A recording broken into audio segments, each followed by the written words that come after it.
Welcome back to another episode of the Performance Matters podcast series. Bob Mosher here. This episode, we are going to dive deeper into a little bit of confusion in the industry around what a digital coach really is. So in this episode, we're going to go a bit deeper and take a step back to review digital coach as a deliverable and bring some, hopefully, semblance to chaos. So here we go. Hey, we are so excited to get back into another episode of the Performance Matters series. We sure do hope these are helpful. Please let us know. We appreciate your feedback. We try to bring to you dialogues, expertise, guest speakers in the area of 5 moments of need design and delivery, workflow learning, and of course we need to do those things and pivot on what's meaningful. So by all means, let us know as we pivot on technology, people, process in doing this well. This particular episode, I want to run at some confusion that we are hearing in the industry. This whole idea of a digital coach. We've done past podcasts on that. You can go back into the series and find some interviews with not just Dr. Con Gottfredson, but also with other developers, designers, organizations that are implementing these types of tools. They are the deliverable, or one of the deliverables of the 5 moments of need along with targeted learning. AI, an acronym I'm sure you've heard of, is introducing some confusion. And so we want to give pause. We want to take a second in the chaotic world that AI is, in not just L&D, but the world in general, and take a step back and be sure we're comfortable with terminology. I am a big vocabulary guy. If you've ever heard me speak or listen to other podcasts, I think in L&D, if I may, from my own perspective, is that we are not always great with vocabulary. Terms, we make them up. We should. They help define things, right? A word begets a meaning. The reality, though, is sometimes I think we get a little ahead of ourselves. I will always pick on, sorry, friends out there, but micro-learning. And I pick on that term, friends, not because I disagree with it, or not because I don't think there's such a thing, or the fact that I have not or have actually designed my definition of what that is. My point, though, friends, is that if you sat 9, 10 instructional designers, L&D professionals in 10 different rooms and said, what is micro-learning? We might get 8, maybe 10 different definitions of what that means. And it's not that the way it manifests itself in our work is bad. The fact is we are in the communication business as well as the performance business. In order to do what we do well, we have to be able to go before those we support and explain what we do. Years ago, I was once told by a dear friend of mine in another organization I was a part of that, in training, you're in sales. And I got to be honest, you guys, I was very put back by that. I was like, my gosh, how dare you? No offense to my sales friends out there, honestly, because I definitely stand in a different place on that now. But I was like, my gosh, no, I'm an educator. I have a degree in education. I have a master's in instructional design and so on. I'm not in sales. Well, friends, we are, frankly. And by that I mean, frankly, in some ways we're in that because of the way we sell content, the way we architect it so that someone, if you will, buys it, a learner absorbs it, transfers it, right, applies it, 5 moments of need. But at the same time, if we're going to bring new approaches into organizations, 5 moments, workflow learning, the tools that support that, we have to be able to sell it, meaning we have to be able to explain the value. Sales is in the values explanation business. I don't buy a product I don't see a fit for.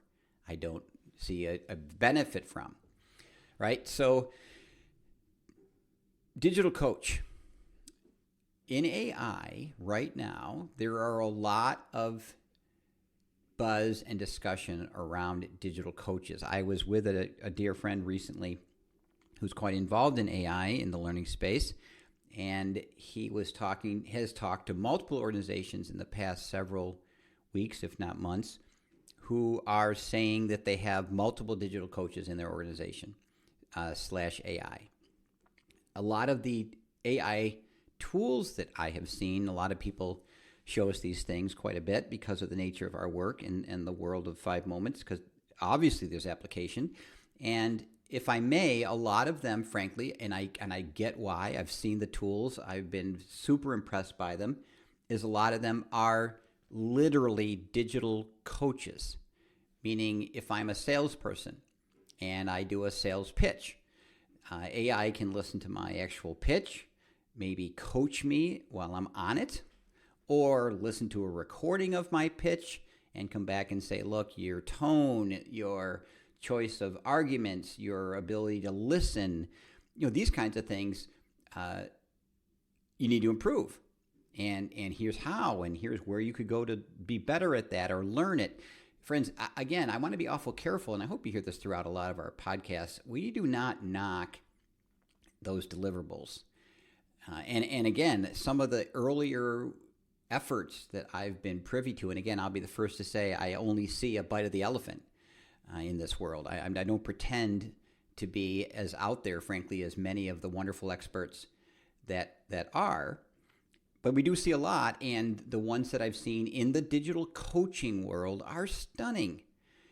And so they're aggregating a remarkable amount of work, a remarkable amount of standards, the audio translation, if you will, or interpretation, some things around sight, watching you while you do these things. Again, some of the early breakthroughs in this are remarkable. Where I'm going today, friends, is a digital coach in our world is very different. And why is that important? Well, because, again, those that we're trying to introduce the 5 moments to, those that we're trying to get from framework to discipline to methodology and ultimately to deliverables, I'm going to come back to those in just a minute, pivot on vocabulary. And one of the deliverables, there are 2, in the world of 5 moments, is what's called the digital coach. Now we go there, and I'm going to do a little history lesson in just a second, but I do want to come back to what I said a moment ago, because, friends, we have to explain the levels of the onion, right? Peel back the onion for those we serve, but also, candidly, for those in our L&D department. Part of the pitch, part of getting to design effective digital coaches and targeted training is understanding how you get there. And frameworks beget disciplines that pivot on methodologies that create deliverables, right? 5 moments of need is a framework. Training and workflow learning are disciplines. Enable, you've heard us talk about that before, ENLABLE. That's Dr. Gottfridson's work. It is the ADDIE of this world. Enable is a methodology that, like ADDIE, lets us produce scalable, defendable, measurable, my favorite word, deliverables, of which there are 2. Targeted training, which we're not talking about in this particular podcast. We will in a future one. And a digital coach. So let's be sure and be careful with how we're treading here. Not at the fault of AI, clearly, but really to help cut down on confusion. If I've learned anything in the 20 years I've been at this discipline, is that vocabulary means everything and noise is harmful. Meaning, if we have to deal with complexity in how we're explaining or defining these things, or the framing with which, the mental models with which we're helping those we serve see this, it's even more of a mountain to climb, right? So today, I'd like to dive a bit deeper into digital coach and not challenge it against the AI work being done, but just be sure we understand the distinction. A lot. Can AI be a digital coach? Absolutely. Will it be a form of digital coach? Absolutely. But I want to be sure we distinguish between the kinds of digital coaches that can manifest itself. And again, a lot of what we are seeing today, and again, I want to be sure we're clear on our view. It's not as holistic as it can be, and I think, frankly, a lot of people do struggle with that outside of some of the remarkable experts in our field. But I think the majority of us, see the lens through what's in front of us every day. And coaching is a lot of the good work to start. Digital coach to us is a broader discipline, friends. It's really not even a technology per se. It is a orchestration of technologies, a digital coach as a deliverable goes. It's to go back and get back to my history lesson idea, friends. A lot of us hopefully on this podcast, you older folks like myself, going on my 43rd year in instruction. In 1991, this wonderful lady, Gloria Geary, Gery, Gloria Geary, wrote this terrific book called Electronic Performance Support Systems, or here's the acronym, EPSS. It would arguably be one of the first true digital coaches by the definition we come at than anything, and it was 1991. How's that? 1991. Some of you listening may not have been alive in 1991. So let's go back there, frankly. Her definition, and this is from her book, is an orchestrated set of, here, look at the word, electronic services. 1991, an orchestrated set of electronic services that provide on-demand access, but listen, to integrated information, guidance, that's a kind of coaching, right? Advice, assistance, training, and tools, resources. But here we go, to enable high-level job performance with minimum support from other people. A digital coach, like I described in a moment ago in the AI world, the ones that are manifesting itself that way, are minimizing support from other people. My sales manager doesn't have to coach every salesperson on their pitch. They could use that tool to do that. So again, it is a subset in that regard. It's of what we consider the broader definition of what a powerful digital coach in the world of 5 moments as a deliverable of the methodology could be. So a digital coach is a broader term. It's an architecture. It is the orchestrated set of tools that support performance. By the way, training can also support performance, right? So you've heard us talk about the performance support pyramid, the performance support design pyramid, right? And I think one of the biggest differences here, friends, or a couple big differences I want to pivot on today, besides the overall definition, is that it's one thing to coach performance, i.e. the coaching I mentioned earlier. It's also one thing to coach procedurally through a task.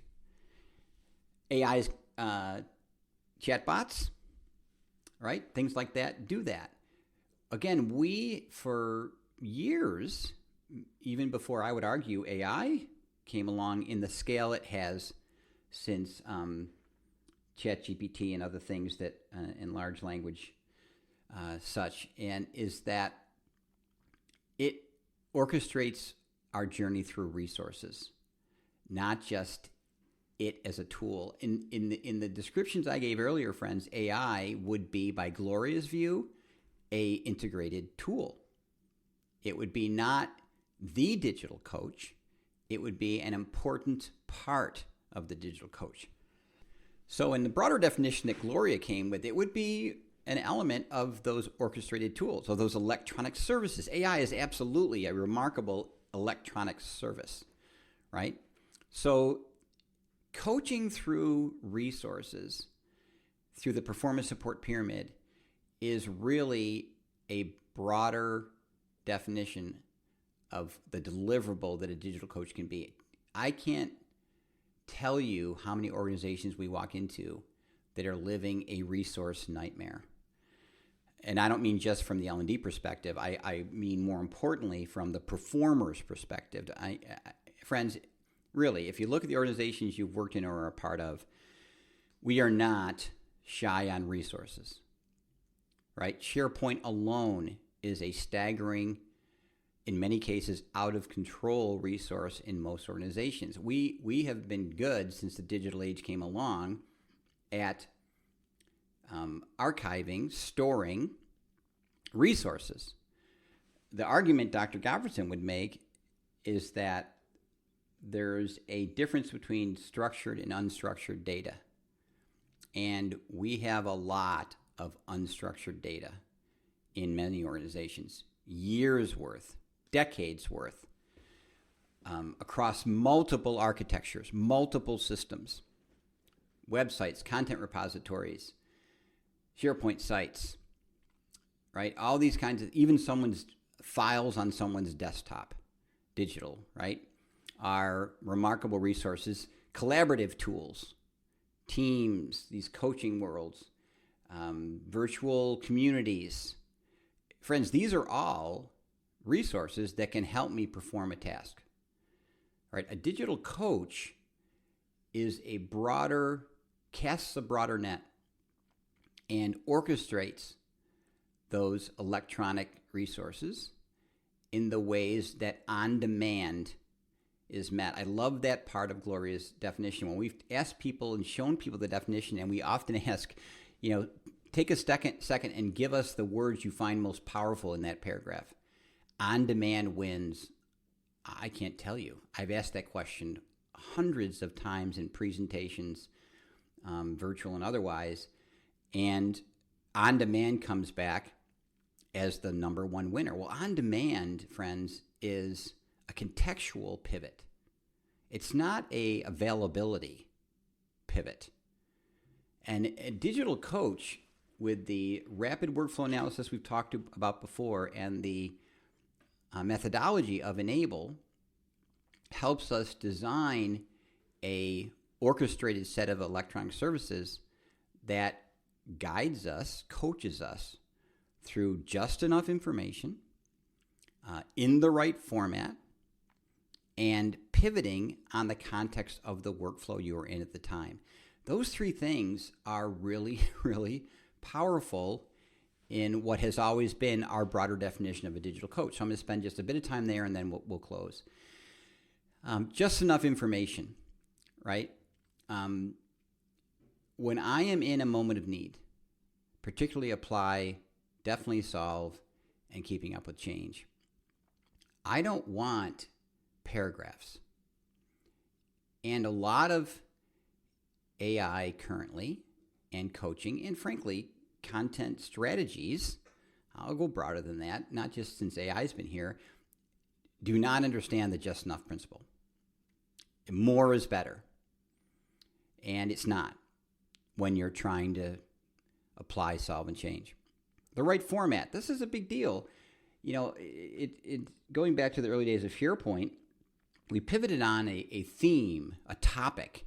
If you listen to Guy Wallace's great work at all, he talks about topic pivots versus context pivots. And so topically, we want to do leadership, and in the leadership bucket, we throw every resource we've got: video, job aid, class, coaching, research, references, SOPs for HR policies. They're all in the leadership resource bucket, and they're all clicks away. Well, friends, holy cow, that is a topic pivot, not a right format pivot. Meaning, again, based on the pyramid, and what a digital coach in our world can do is it presents up not just enough information, but in the right format of that information. A job aid is used very different than a video, which is used very different than a